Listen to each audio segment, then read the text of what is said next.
Hello students, welcome to Vaishali YouTube channel. आज हम नवोदय विद्यालय के बच्चों के लिए प्रश्न पत्र का सीरीज लेके आए हैं। आज हम देखेंगे 2010 का प्रश्न पत्र और उसका संपूर्ण हल। ये 15 दिनों में, इन 15 दिनों में आपको एक सीरीज चलाई जाएगी, संपूर्ण प्रश्न पत्र और उनका हल। इन 15 दिनों में 2010 से लेकर 2019 तक के सारे क्वेश्चन पेपर के हल आपको मिल जाएंगे।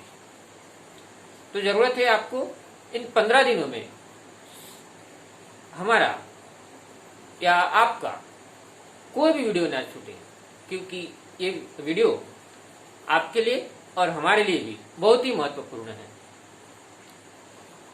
अगर आपका कोई भी वीडियो छूट जाता है तो आपको उन सालों का जो क्वेश्चन पेपर है उनके हल है ये क्या नहीं होंगे, मालूम नहीं होंगे। इसलिए हमारे चैनल को देखते रहिए, सब्सक्राइब कीजिए और आपके जो भी दोस्त हैं, मित्र हैं, उनको शेयर कीजिए। चैनल को सब्सक्राइब करना ना भूलिए। क्या होता है, सिर्फ आपको सब्सक्राइब ही तो करना है और शेयर करना है, क्योंकि आपके एक शेयर से हो सकता है आपका दोस्त कोई एक क्वेश्चन उसको ना आता हो और अगर वो उनको अगर समझ में आया तो नवोदय विद्यालय में पास हो सकता है और उनका भविष्य बन सकता है। तो चलो आइए देखते हैं 2010 का प्रश्न पत्र और उनका हल।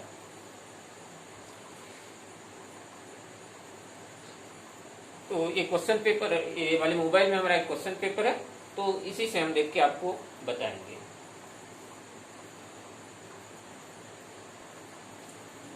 तो ये 2010 का क्वेश्चन पेपर है और इसमें से हम आपको यहाँ हल करके बताएंगे। तो देखिए, पहला प्रश्न 2010 का पहला प्रश्न, 12 तथा 15 के सर्वनिष्ठ गुणन।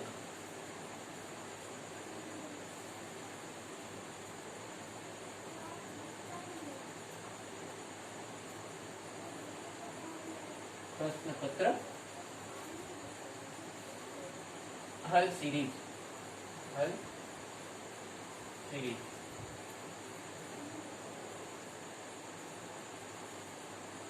2010।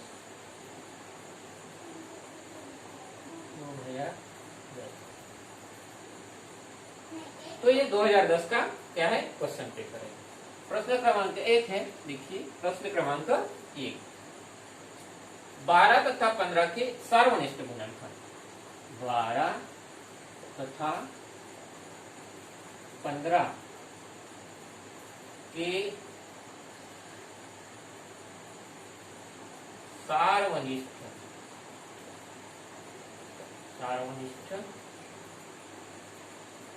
गुणनखंड।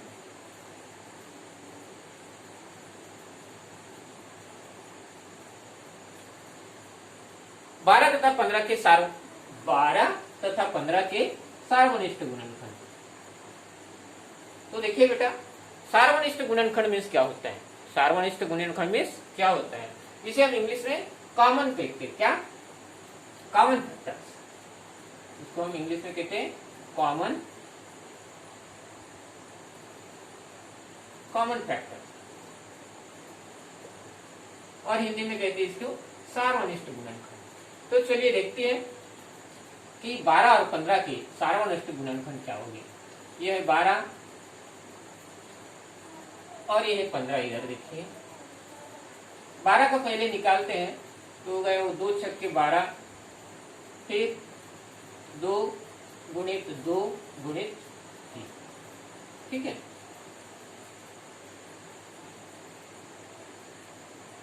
और इस तरह से ये हो गया, यहाँ लास्ट हो गया, तो इसके आए 2 गुणित 3, ये हो गया लास्ट। 15 के देखिए, तो 15 के क्या होंगे, 3 गुणित 5, ठीक है। और सबका एक एक गुणनखंड रहता है। तो यहाँ क्या आया, यहाँ 3 आया और यहाँ 3 आया, ये देखिए कॉमन, यहाँ 3 आया और यहाँ 3 आया। तो और इसमें एक एक तो सब में रहता ही है, इसलिए इसके सार्वनिष्ठ गुणनखंड क्या होंगे? सार्वनिष्ठ गुणनखंड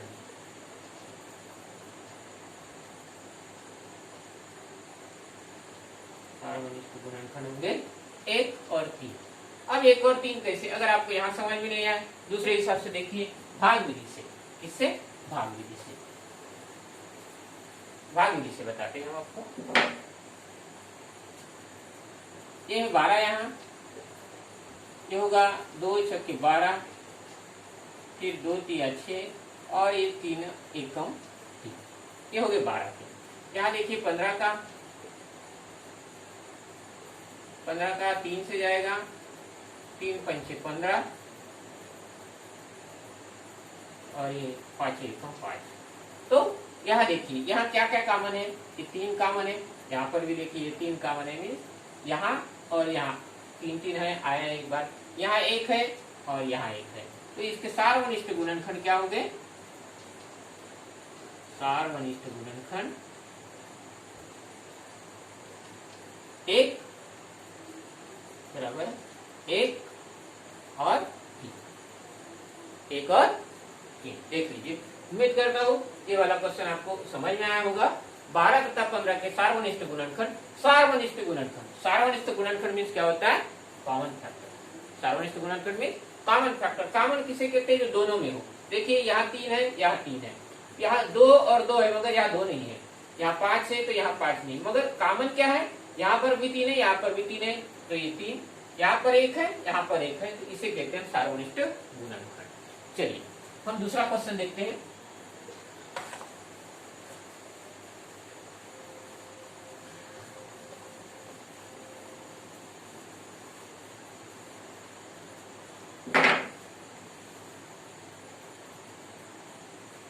क्वेश्चन दिया है 300 मिली धारिता की कितनी बोतलें। अब मैं यहां लिखूंगा ये क्वेश्चन, आप देख लीजिए। चलो एक क्वेश्चन लिख लेते हैं। 300 मिली धारिता के, दूसरा क्वेश्चन है 300 मिली धारिता, 300 मिली धारिता की कितनी बोतलें, की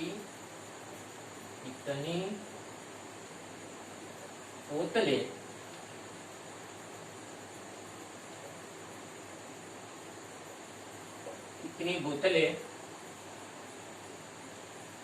एक बर्तन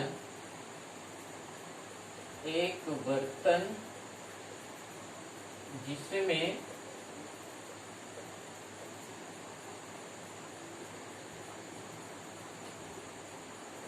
एक बर्तन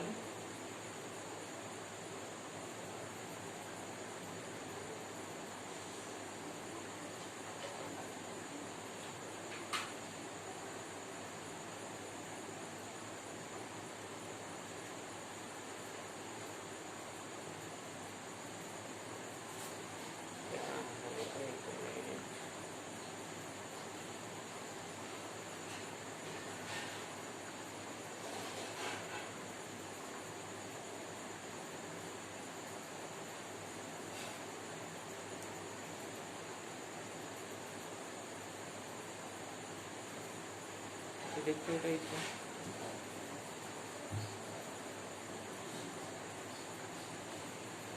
300 मिलीलीटर धारिता की कितनी बोतलें एक बर्तन जिसमें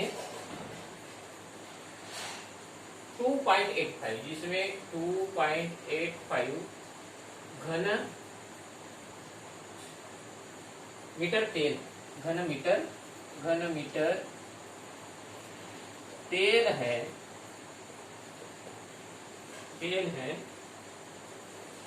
में से भरी जा सकती है। तेल है में से भरी जा सकती है।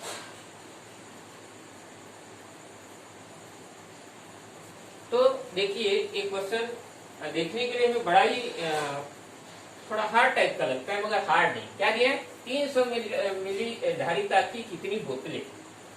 क्या किया जा सकता है, भरी जा सकती है। तो हम इसमें क्या करेंगे, कितना दिया है 285 घन। तो घन मीन्स क्या होता है, 285 घन 285। तो इसे हम मल्टीप्लाई करेंगे किससे, 100 से, 100 इंटू 100। और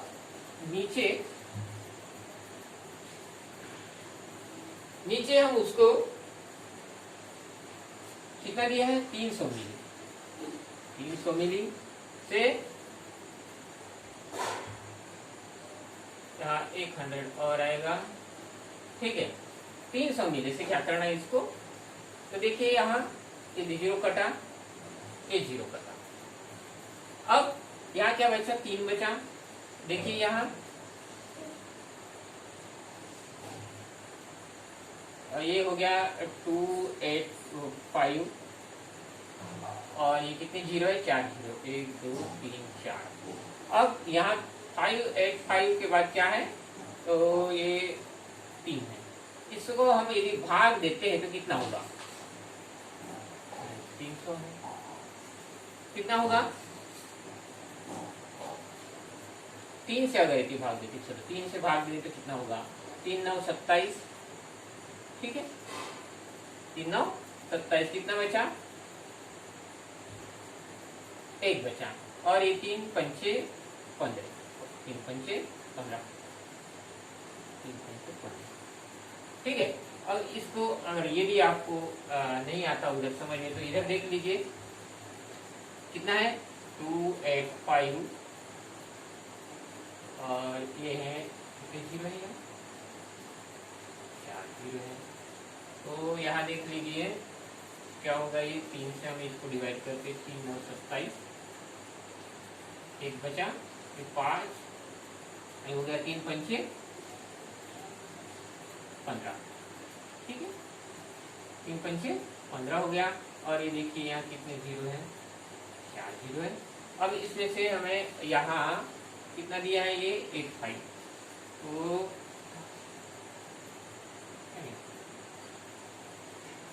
3 पंचे 15, तो ये होगा कितना 95,000, 95,000 मीन्स 9,000, 95,000। ये होगा आपका ऑप्शन में क्या क्या दिया देख लीजिए,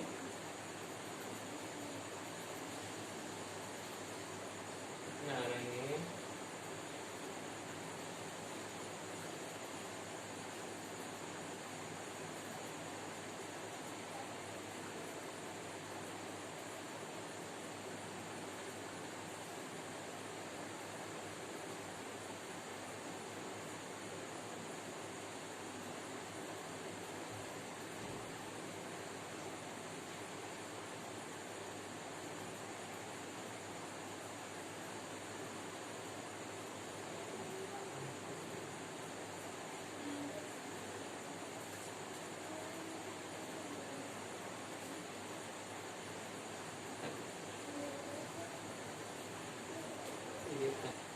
हाँ, तो क्या क्वेश्चन था ये इस टाइप का क्वेश्चन था।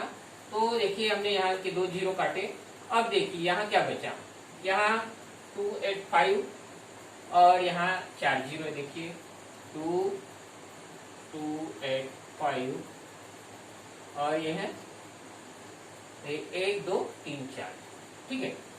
अब यहाँ ये पॉइंट है 2 के बाद, तो इसका क्या होगा, इधर ये 300 हो जाएगा, क्या होगा 300 हो जाएगा, मीन्स ये होगा इस तरह से 285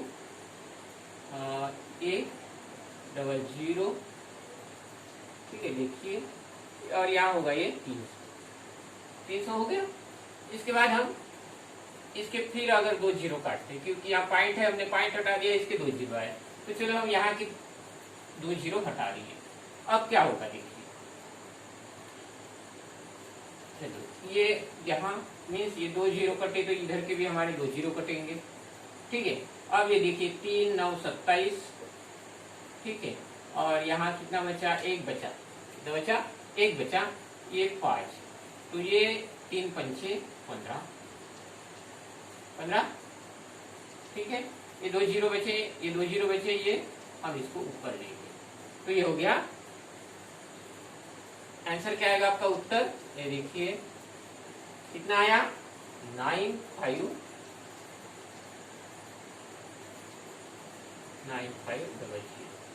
क्या है, 9500 मिली। तो 300 मिली धारिता की कितनी बोतलें एक बर्तन जिसमें 2.8 घन मीटर तेल है से भरी सकते, तो कितने बोतलें, ये 9500 बोतलें, 9500 बोतलें, कितनी बोतलें, 9500 बोतलें भरी जा सकती है, ठीक है बेटा, 9500। तो ये हो गया आपका दूसरा क्वेश्चन। चलिए देखते हैं तीसरा क्वेश्चन क्या दिया है। तीसरा क्वेश्चन दिया है यहाँ,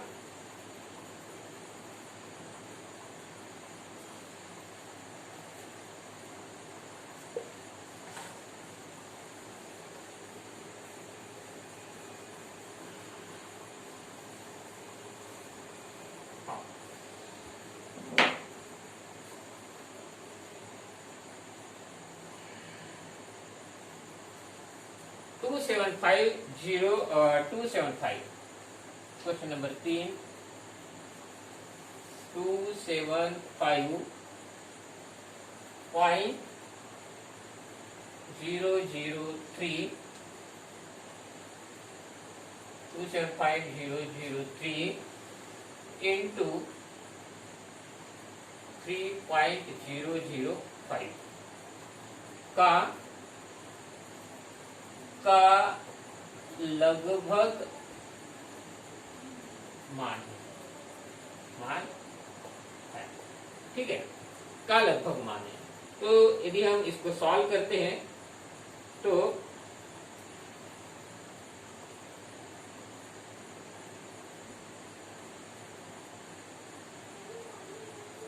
ये आएगा आपका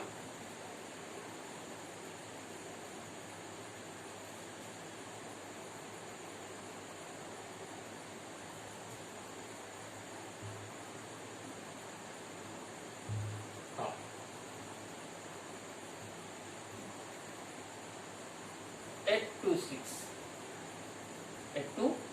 चलिए इसको हम अगर मल्टीप्लाई करते हैं 275.003 इंटू 3.005 को अगर ये मल्टीप्लाई करते हैं तो ये लगभग आता है 826.3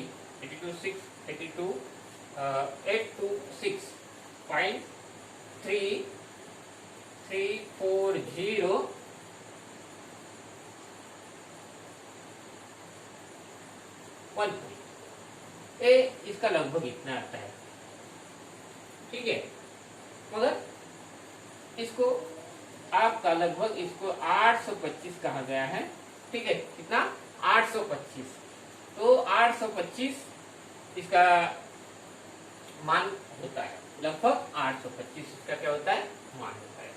826 आ रहा है और इसमें 825 आपका जो नवोदय विद्यालय ने आंसर दिया है वो 825 का दिया है। तो ये हो गया आपका दूसरा क्वेश्चन। तीसरा क्वेश्चन देखिए, देखते हैं चौथा क्वेश्चन क्या है।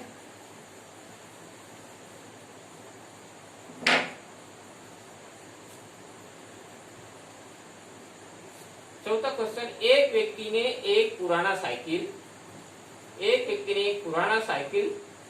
450 रुपए में खरीदा। तो एक व्यक्ति ने एक पुराना साइकिल कितने में खरीदा, 450 रुपए में खरीदा। तो खरीदी कीमत कितनी है, इसका क्रय मूल्य 450 रुपए। फिर उसने मरम्मत किया, क्या किया है, खरीदा और उसकी मरम्मत में 50 रुपए खर्चा किए। मरम्मत में खर्चा मरम्मत में खर्चा कितना है 50 रुपया, तो ये दोनों मिलाकर कितना हुआ, ये हुआ आपका 500 रुपया। मीन्स उसकी कुल क्या हो गई है, क्रय मूल्य, क्या हो गया उसका क्रय मूल्य। मीन्स उसने उसको मरम्मत में खर्चा किया।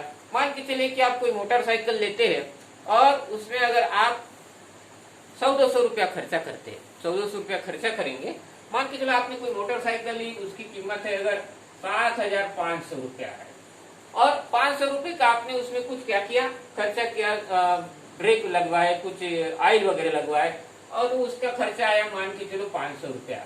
यदि आप यही मोटरसाइकिल आप अगर किसी को बेचना चाहते हैं तो क्या बोलोगे आप, ये 7,500 तो मेरा क्या हुआ भाई, कि खरीदी कीमत है, उसमें 500 रुपए मैंने क्या किए और लगाए, 500 रुपया और मैंने और लगाए, तो आप उसको क्या करोगे, ऐड करोगे, और सामने वाले को अगर आपको बेचना है तो उसकी खरीदी कीमत आप क्या बोलोगे, नहीं भाई मैं इसको 8,000 के बिना मैं आपको नहीं दूंगा। तो इसी तरह से उन्होंने 450 रुपए में क्या किया, साइकिल खरीदी की, और उसमें 50 रुपया मरम्मत का खर्चा लगा, उसका क्रय मूल्य, खरीदी कीमत कितना हुआ 500 रुपए। उसके बाद दिया यहाँ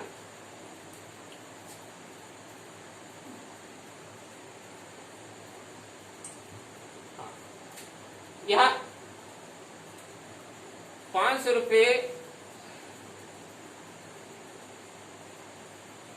हाँ मरम्मत पर, और उसने पुराना साइकिल 600 रुपए में बेचा। कितने बेचा, 600 रुपए में बेचा,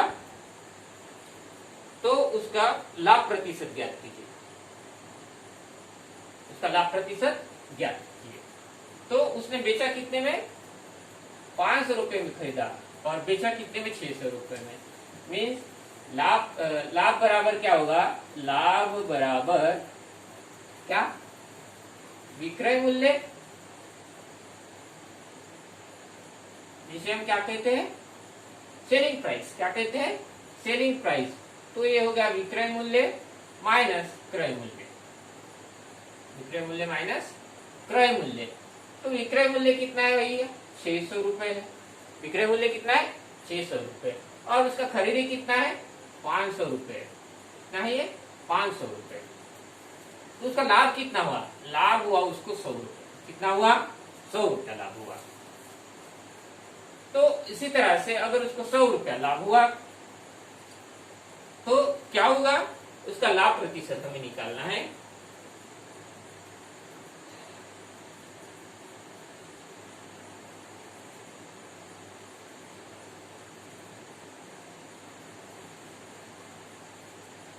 हाँ, तो लाभ प्रतिशत बराबर, लाभ प्रतिशत बराबर क्या होगा, 600 माइनस 500, और हमेशा जो क्रय मूल्य है, हमेशा क्रय मूल्य नीचे लिखा जाता है, 500 ये क्रय मूल्य इंटू क्या होगा 100, क्या होगा 100।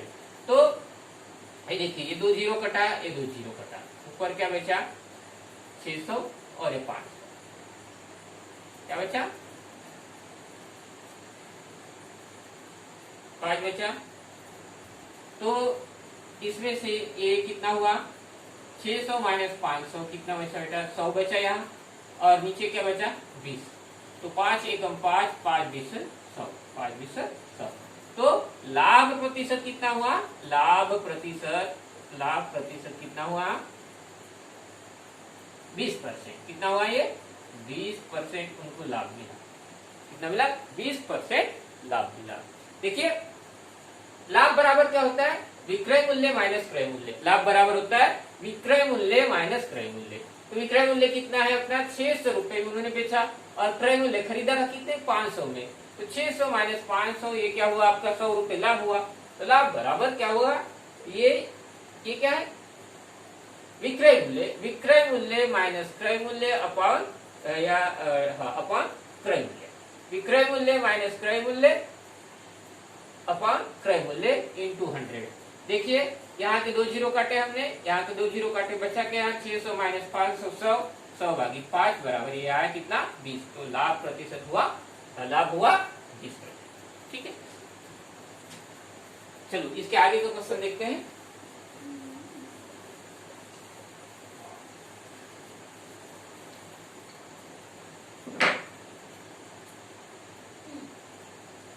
इसके आगे का क्वेश्चन दिया है,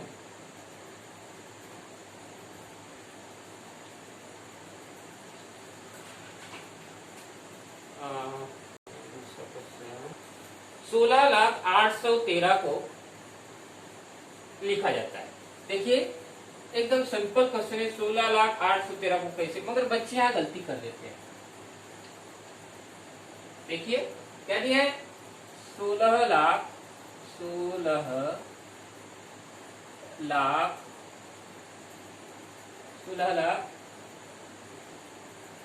813 कितना है,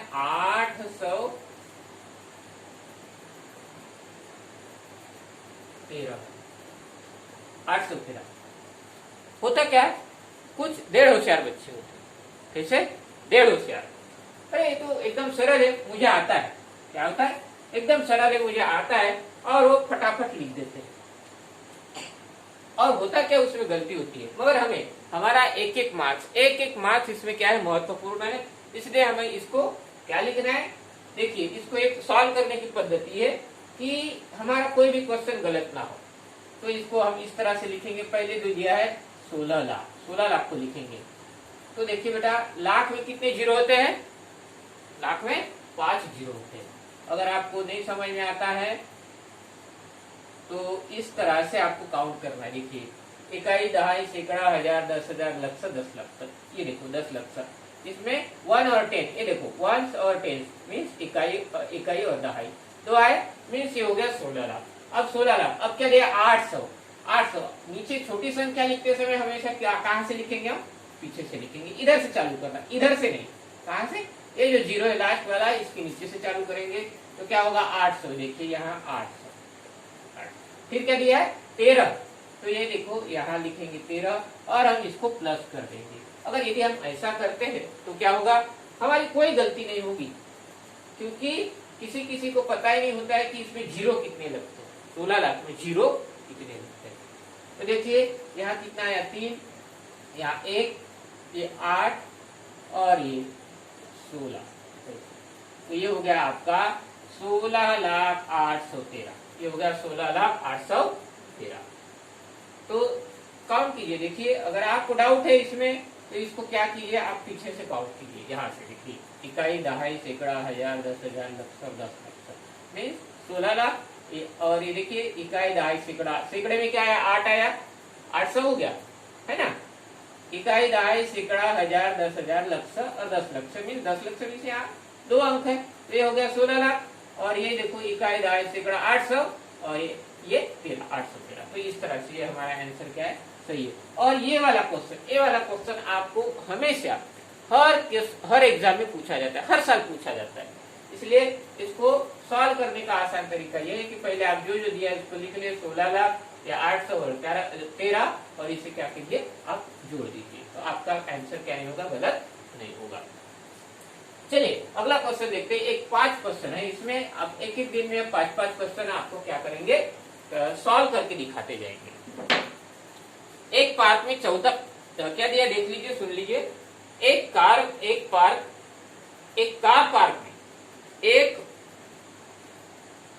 पार्क में 14 पंक्तियां है। प्रत्येक पंक्ति में 420 कारों को खड़ा करने का स्थान है। पार्क में कुल कितनी कारें खड़ी हो सकती है। देखिए क्वेश्चन कुछ हार्ड नहीं है, जैसे फॉर एग्जांपल हम चलो इसी को सॉल्व करते हैं। एक कार पार्क में 14 पंक्तियां है। पंक्तियों की संख्या कितनी है, पंक्तियों की संख्या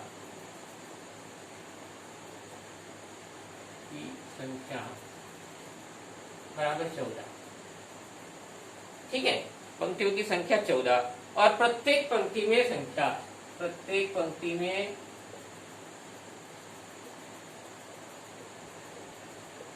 कारों की संख्या,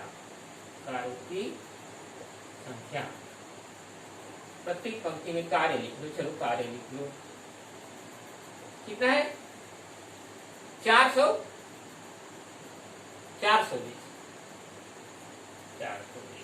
तो ये देखने के लिए थोड़ा अटपटा है क्वेश्चन, मगर चलो मान के चलिए, इसको सिंपल सी बात याद रखना है। मान के चलो कि एक टेबल में कितने बच्चे बैठते हैं, 3 टेबल में 3 बच्चे बैठते हैं। आप क्लास में आपके एक टेबल में कितने बच्चे बैठते? 3 टेबल में बच्चे बैठते, ठीक है। मीन्स ये क्या हो गया? ये पंक्तियां हो गई प्रत्येक, ठीक है। ये क्या हो गई? पंक्ति हो गई, ठीक है। एक टेबल में कितने? 3 बच्चे बैठते, क्या? ये संख्या हो गई, ठीक है। ये क्या हो गई? संख्या हो गई, ठीक है। और 3 बच्चे एक टेबल पर, तो बताइए अगर 10 टेबल है तो 10 टेबल में कितने बच्चे बैठेंगे? क्या करेंगे हम इसका मल्टीप्लाई। देखिए ये भी सेम वैसी है, तो कितना हुआ? 9 या 30, मीन्स टोटल बच्चे कितने बैठेंगे? 30 बच्चे बैठेंगे। अगर एक टेबल पर क्या है? 10 बच्चे, 3 बच्चे बैठते तो 10 टेबल पर 30 बच्चे बैठेंगे। वैसे ही आ गया है। पंक्तियों की संख्या 14 है और प्रत्येक पंक्ति में कार्य कितने? 420। तो इसको सिंपल है, हम क्या करेंगे? इसका मल्टीप्लाई करेंगे। देखिए क्या होगा? 14 शून्य शून्य, ठीक है। 14 दूने 28 के 8, 8 2, 14 चौक 56, 56 और 2 58। तो 5880 कार्य क्या होगा? ये 5880 कार्य क्या होगी? वहां रखी जाएगी। कितनी? 5880 कार्य वहां प्रत्येक मतलब टोटल उस पार्क में रखी जाएगी, ठीक है।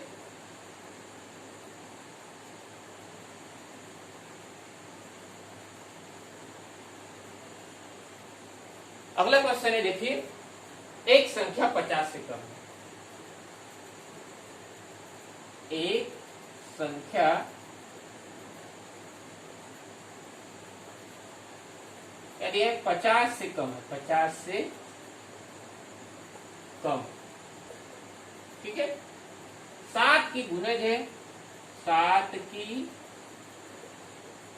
गुणज है, ठीक है। के कुल गुणनखंड 3 है और इसी संख्या के कुल गुणनखंड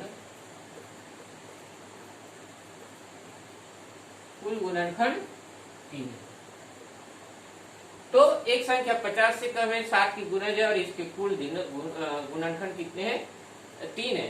तो यहाँ देखिए ऑप्शन में दिया है 14, 49, 42 और 70। ऑप्शन में क्या क्या दिया? देखो ऑप्शन दिए है 14, फिर दिया है 42 दिया है और फिर 49 और 70, 49 और 70। ये देखिए 4 ऑप्शन है। क्या है? 14, 42, 49 और 70। देखिए एक संख्या 50 से कम है, ठीक है। ये भी 50 से कम है, ये भी 50 से कम है, ये भी 50 से कम है, ठीक है। ये आगे दिया है एक 70 दिया है, तो 70 तो ये क्या हो गया बेटा? ऐसे कैंसिल हो गया एक, ठीक है। 50 से कम, 7 की गुणज है। अब ये देखिए 7 की गुणज ये भी है 14 में, 7 के टेबल में क्या आता है? 7 1 7, 7 2 14, 7 3 21, 7 4 28। देखिए 7 के टेबल में 7 1 7, 7 2 14, 7 3 21, 7 4 28, 7 5 35, 7 7 42 और 7 7 49, ठीक है। तो अब 50 से कम, 50 से कम क्या क्या है? ये 49 है, 42 है, 35 है, 28 है। ये संख्या तो नहीं दी गई है। क्या क्या दिया है आपको? 49 दिया है, 42 दिया है और 14 दिया है। चलो ठीक है। 7 की गुणे से अब कौन से बचे हैं? 14 बचा है, 42 बचा है, 49 बचा है, ठीक है। 14, 42 और 49 बचा है। तो अब देखिए इनके गुणनखंड कुल कितने? 3। देखिए 14 के गुणनखंड कितने होंगे? देखिए आप 14 का अगर निकालते हैं, 14 के गुणनखंड कितने होंगे? 1 2 7 और 7 1 ठीक है। और किसके अगर आप 42 के निकालते हैं,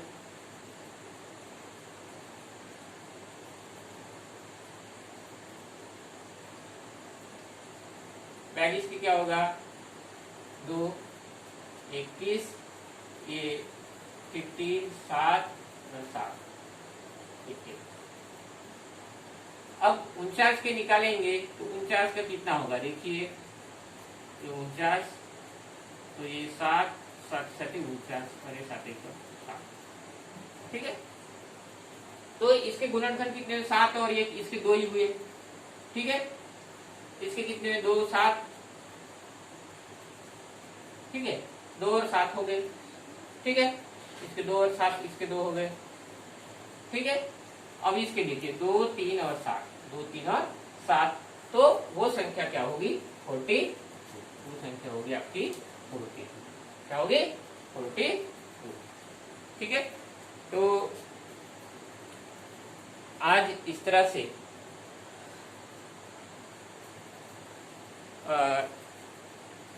हमने 6 क्वेश्चन सॉल्व किए हैं।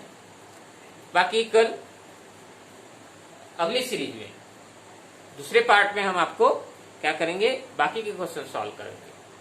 तो आज के लिए इतना ही।